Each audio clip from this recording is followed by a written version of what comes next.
Pernah nggak sih Anda bener-bener mikirin keajaiban yang terjadi di dalam kotak di meja Anda atau di perangkat super tipis di saku Anda? Nah, hari ini kita akan melakukan persis hal itu.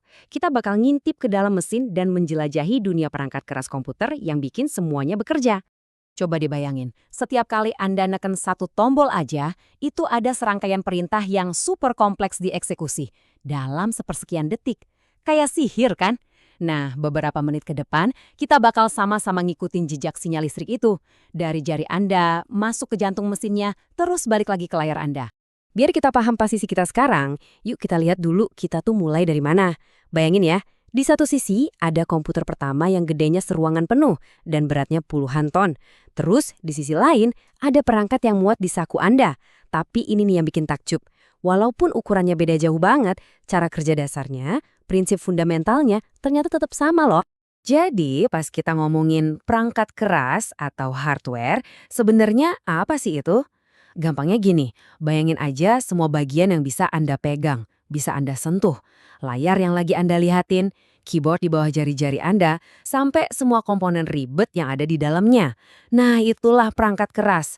Ibaratnya, kerangka fisik yang jadi rumah buat semua keajaiban digital.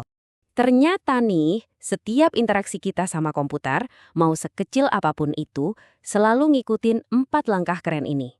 Input, proses, penyimpanan, dan output. Anggap aja ini peta perjalanan kita hari ini. Udah siap? Yuk kita mulai dari langkah pertama. Input. Oke, jadi gimana caranya kita ngobrol sama mesin ini? Nah, jawabannya ada di perangkat input. Perangkat inilah yang jadi jembatan antara dunia fisik kita sama dunia digital di dalam komputer. Intinya tuh gini, perangkat input itu ngambil semua tindakan kita, misalnya kita ngetik atau ngeklik mouse, terus dia nerjemahin itu ke satu-satunya bahasa yang komputer ngerti, sinyal listrik. Jadi mereka itu ibaratnya penerjemah pribadi kita buat masuk ke dunia digital. Pasti kita semua udah familiar lah ya sama beberapa di antaranya. Keyboard ya kan, ngubah tekanan jari jadi huruf. Mouse ngubah gerakan tangan kita jadi gerakan kursor di layar. Masing-masing dari mereka punya cara sendiri buat jadi pintu masuk data ke dalam sistem. Oke, data kita udah berhasil masuk. Terus apa? Nah, sekarang data itu dikirim ke pusat komando buat diproses. Disinilah otaknya mulai bekerja. Disinilah proses berpikirnya terjadi. Dan inilah dia, jantung dari semua operasi, Central Processing Unit atau yang biasa kita sebut CPU. Anggap aja ini otaknya komputer. Beneran deh, setiap perhitungan, setiap keputusan logis, semuanya terjadi di sini. Dengan kecepatan yang gila-gilaan, miliaran instruksi tiap detik. Kebayang nggak? Tapi sehebat apapun CPU, dia nggak bisa kerja sendirian. Dia harus nyambung ke semua komponen lain. Nah, disinilah motherboard masuk. Kalau CPU itu otaknya, motherboard ini ibarat sistem saraf pusatnya. Dia yang mastiin CPU, memori, dan semua bagian lain bisa ngobrol dengan lancar. Oke, kalau CPU itu otak, nah RAM ini adalah memori jangka pendeknya. Anggap aja ini meja kerja super cepatnya si CPU, jadi pas Anda buka aplikasi, datanya itu ditaruh di RAM biar CPU bisa ngambilnya secepat kilat. Makanya makin gede RAM, makin lancar juga Anda multitasking atau buka banyak aplikasi barengan. Tapi ada satu masalah sama si RAM ini. Dia itu pelupa. Begitu komputer mati, semua yang ada di RAM hilang gitu aja. Terus, di mana dong kita nyimpen semua file dan aplikasi kita biar aman dan permanen? Nah, jawabannya ada di penyimpanan. Nah, ini nih beda utamanya. RAM itu sifatnya sementara atau volatile. Ibarat papan tulis yang langsung dihapus bersih pas listriknya mati. Sebaliknya, penyimpanan itu sifatnya permanen atau non-volatile. Ini lebih kayak buku catatan permanen atau memori jangka panjang komputer Anda. Dia nyimpen semuanya dengan aman, bahkan pas komputernya mati. Dan memori jangka panjang ini bentuknya macam-macam loh. Ada hard disk drive atau HDD yang tradisional yang pakai piringan muter. Ada juga solid state drive atau SSD yang jauh lebih ngebut karena nggak ada bagian yang bergerak.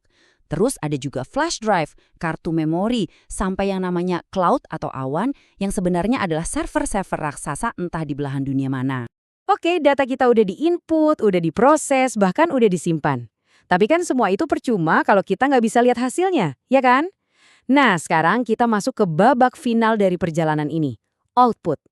Kalau tadi perangkat input itu cara kita ngobrol sama komputer, nah perangkat output ini kebalikannya. Ini caranya komputer ngobrol balik ke kita. Merekalah yang nerjemahin semua kode-kode biner yang rumit itu jadi sesuatu yang bisa kita lihat, kita dengar, dan pastinya kita ngerti.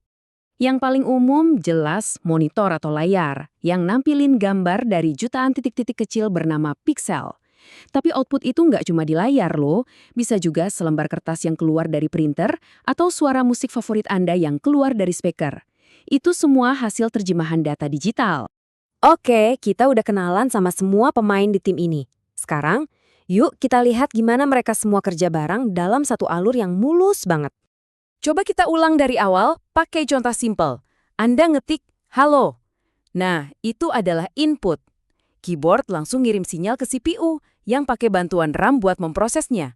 Hasilnya, kata halo dikirim ke monitor Anda sebagai output. Terus, kalau Anda pencet tombol simpan, data itu bakal ditulis ke hard drive Anda. Itulah bagian penyimpanannya. Lihat kan? Input, proses, output, dan penyimpanan. Semuanya kerja bareng, saling nyambung. Jadi, ini nih poin terpentingnya.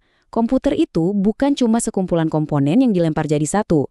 Dia itu lebih mirip sebuah orkestra yang udah disetel dengan sempurna. Setiap bagian, dari chip yang paling kecil sampai layar yang paling besar, harus kerjasama dengan harmonis, biar musiknya bisa dimainkan. Coba bayangin, kita udah lompat dari mesin segede ruangan ke superkomputer di saku kita cuma dalam beberapa dekade. Gila kan? Pertanyaannya sekarang, apa selanjutnya? Komputer kuantum? Atau mungkin antarmuka langsung dari otak ke komputer? Satu hal yang pasti sih, masa depan komputasi bakal seru banget. Terima kasih ya udah ikut menjelajah bareng saya hari ini.